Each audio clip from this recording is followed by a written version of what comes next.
Hoje é segunda-feira, dia 2 de agosto de 2021.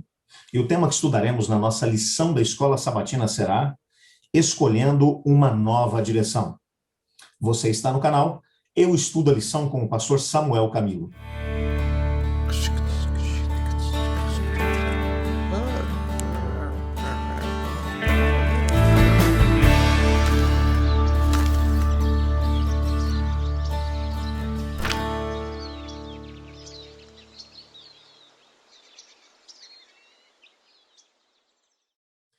Como vimos na lição de ontem, José era fruto de um lar completamente desestruturado, um lar disfuncional.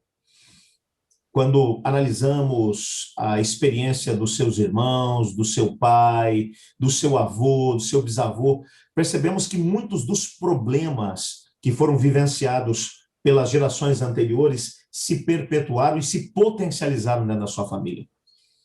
Quando no momento em que ele vai ver os irmãos por ordem do próprio pai, ele acaba percebendo que a situação havia eclodido em um ódio tremendo por parte dos irmãos em relação a ele, ódio esse que fez com que eles brutalizassem o próprio José.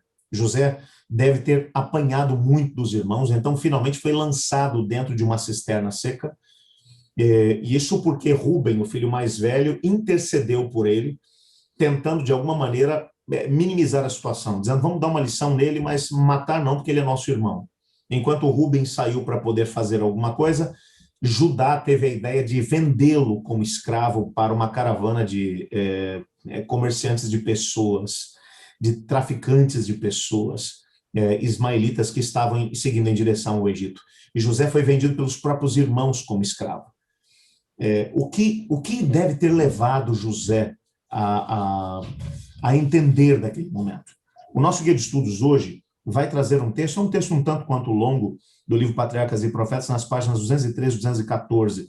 Eu o incentivo a ler esse texto. Esse texto vai mencionar que José, num primeiro momento, ficou completamente desesperado com a sua nova condição. Ele tinha sido considerado como o filho preferido do pai, o pai havia dado a ele grandes responsabilidades, não havia escondido que ele era o filho querido do seu pai Jacó, mas agora, de uma hora para outra, de filho querido, mimado, ele acaba se tornando escravo. Ele olhava para o seu futuro e não conseguia enxergar qual seria agora, como é que seria a sua vida, sendo agora completamente escravo, sem saber para onde iria, quem iria comprá-lo, como seria a sua vida, que perspectiva de vida ele teria. Alguns estudiosos mencionam que a vida de um escravo não passava de 10, 12, 15 anos, aqueles que tinham muita sorte e eram muito, muito fortes. Era uma vida de grandes abusos. E José, com certeza, deve ter pensado em tudo isso. E enquanto ele ia se encaminhando para a fronteira sul da terra de Canaã, agora com o Egito, o texto vai mencionar que, ao longe, José enxergou as colinas da terra de Canaã, entre as quais as tendas do seu pai estavam montadas. Uma tristeza profunda, um sentimento de autocomiseração tomou conta de José. Ele sentiu pena de si mesmo, fechava os olhos e via os irmãos a maltratá-lo com palavras ferinas, com golpes mesmo, porque ele foi espancado pelos próprios irmãos. E enquanto ele clamava aos irmãos por misericórdia, os irmãos ainda faziam um pouco caso da sua própria dor. Num primeiro momento, o ódio tomou conta do coração de José. Mas logo na sequência, enquanto ele visualizava ao longe a silhueta das tendas do seu pai, ele se lembrou de algumas coisas boas. Ele se lembrou do que o pai havia lhe ensinado. A grande herança que o pai havia deixado para ele era a herança do Deus de Israel, esse Deus que nunca abandona os seus filhos. Ele se lembrou das histórias de como o seu pai mesmo, quando havia fugido da casa do seu avô Isaque, com medo que o seu tio Esaú matasse o próprio Jacó, do sonho que ele havia tido lá na região de Betel, a escada que ligava a terra ao céu, a promessa de que os anjos de Deus estariam subindo e descendo para ministrar em favor dos seres humanos. do plano grandioso que Deus tinha para Abraão, Isaque e Jacó, bem como para as tribos que se estabeleceriam a partir dos filhos de Jacó. Lembrando de tudo isso, ele tomou uma decisão no seu coração. Ele não daria lugar ao ódio, mas ele encheria o seu coração com a presença de Deus. E ele decidiu que ele seria fiel a Deus, custasse o que custasse. Ele viveria a sua história sendo fiel ao Deus de seus pais. Sabe, algumas lições eu tiro aqui dessa parte da história de José. A primeira coisa que eu percebo aqui, mesmo em famílias extremamente disfuncionais, nós temos a possibilidade, pessoas que vivem situações de traumas com pais ou irmãos ou situações complexas, se o indivíduo parar para poder pensar, alguma lição boa ele vai conseguir tirar, mesmo das situações mais complicadas. Lições para a sua própria experiência, que farão com que decisões boas possam ser tomadas, tendo como base essas situações. Enquanto eu estou aqui gravando essa lição, estou me lembrando aqui de uma pessoa que uma vez me procurou em um lugar desse aí do Brasil e me contou de uma situação muito difícil que ele viveu. Viveu num lar onde o pai era alcoólatra e quando bebia se tornava muito agressivo, batia na mãe, nos irmãos, nele mesmo. Me mostrou algumas marcas pelo corpo. O pai havia quebrado um dos seus braços, por exemplo, num ato de violência enquanto estava completamente embriagado. Situações muito complexas, muito difíceis, a família extremamente desestruturada. Enquanto ele me contava essa história, ele disse, mas sabe, pastor, quando eu tive idade suficiente para tomar as minhas próprias decisões, eu decidi uma coisa, que eu ia aprender com o exemplo do meu pai, que eu não ia seguir os passos dele. E por causa do que ele viveu, eu decidi que eu ia fazer uma história diferente. E criei um lar completamente diferente, pastor. No meu lar, violência não tem espaço, eu nunca coloquei uma gota de álcool na minha boca. Aí eu comecei a pensar, puxa vida, num lar completamente desestruturado, o indivíduo sai de lá de dentro, mas aprendeu lições preciosas, até mesmo com situações de abuso, dizendo, eu não vou viver isso, porque eu vi o resultado que tudo isso trouxe para a minha própria família. José vai aprender algumas lições aqui, ele vai olhar para trás, para a sua família disfuncional, e no meio de tudo isso ele vai tirar uma coisa boa. Eu aprendi a conhecer o Deus do meu pai. Até esse momento, Jeová, Javé, é o Deus de Abraão, de Isaque e de Jacó. Mas a partir de agora ele vai ser o meu Deus, vai ser o Deus do José. E agora ele vai para o Egito como escravo, mas ele vai como servo do Deus verdadeiro. Ele vai decidido a viver os princípios que a palavra de Deus havia revelados na palavra de Deus, que ele havia ouvido por parte do seu pai.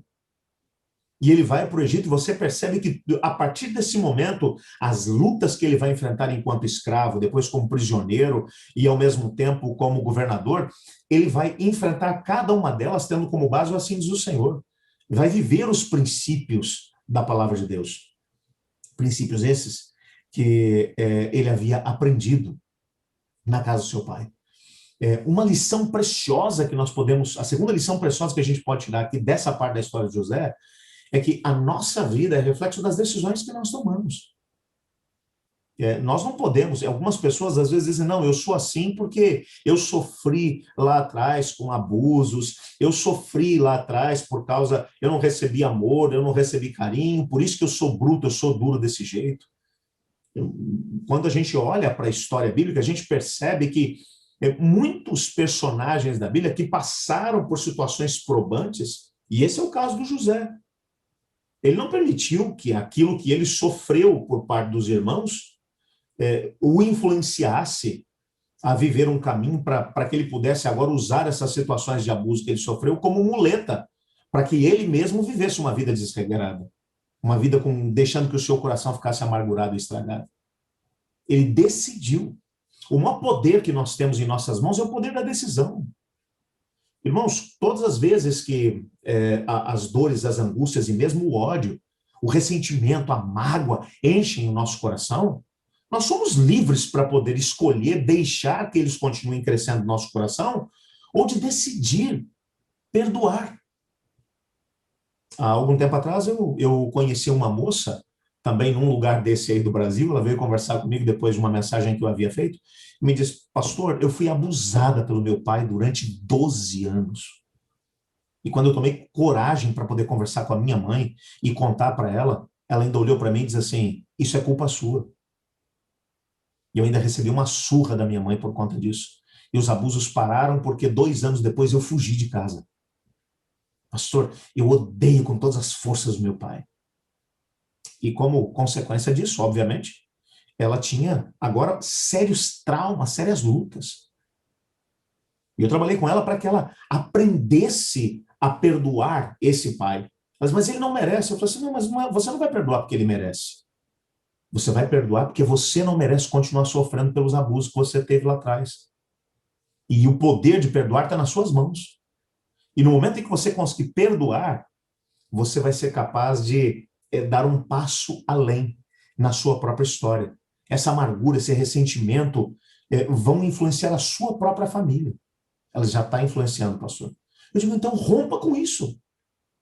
Ofereça o perdão não porque teu pai mereça, mas porque você não merece continuar sofrendo.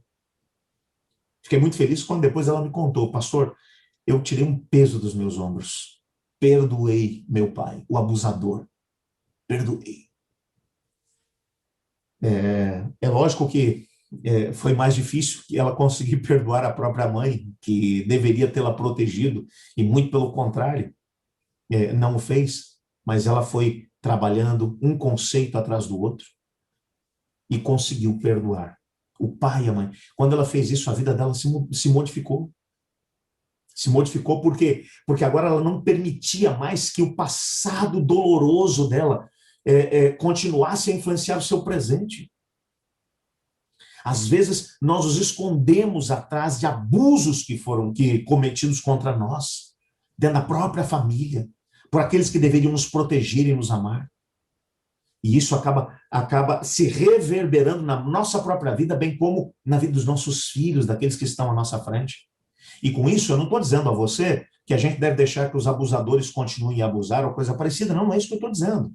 Nesses casos que eu mencionei, já fazia muitos, mas muitos anos mesmo, mais de 30 anos que esses abusos tinham acontecido. E nada havia sido feito lá atrás. Então, ela precisava romper com tudo isso para continuar vivendo a vida dela. O que eu estou dizendo para vocês é que o José decidiu que ele não ia permitir que os abusos cometidos contra ele influenciassem na sua vida. Os abusos que foram cometidos contra ele ficaram para trás, também lá na região de Dotã. Ele seguiu adiante para o Egito, abrindo uma nova página da sua vida, sem qualquer tipo de ódio ou rancor contra os seus irmãos, os agressores. Você vai dizer, pastor, isso é sobre-humano. A menos que nós tomemos a decisão que o José tomou, de viver uma experiência junto com Deus, de deixar que Deus entre no nosso coração. E quando Deus chega no nosso coração, ele traz os seus princípios. E um deles é o princípio do perdão, o princípio da superação. A menos que nós tomemos essas decisões, as outras que serão tomadas na sequência, elas não virão. Porque antes de decidirmos perdoar, esquecer, deixar para trás, nós temos que tomar a decisão de servir única e exclusivamente ao Deus de José. Eu queria hoje orar, João, com você, pedindo a Deus para que Deus te ajudasse, quem sabe a romper com alguma coisa difícil que tenha acontecido na tua história, na tua família, para que, através do poder de Deus, você consiga ultrapassar esses momentos difíceis. Ore comigo. Senhor Deus, amado Pai, muito obrigado por tua palavra. Obrigado porque nela descobrimos que o poder da decisão, das escolhas, estão em nossas mãos. Assim como José decidiu romper com o seu passado, estando firmemente alicerçado no amor e no compromisso com Deus e seu Pai, fez com que ele fosse capaz de perdoar os irmãos e de seguir adiante numa nova página na sua vida. Ajude nesse momento essa pessoa que está orando comigo a romper com, quem sabe, as dores do passado e continuar a sua experiência junto com o Senhor Deus. Pois em nome de Jesus que oramos. Amém. Eu estudo a lição. E você?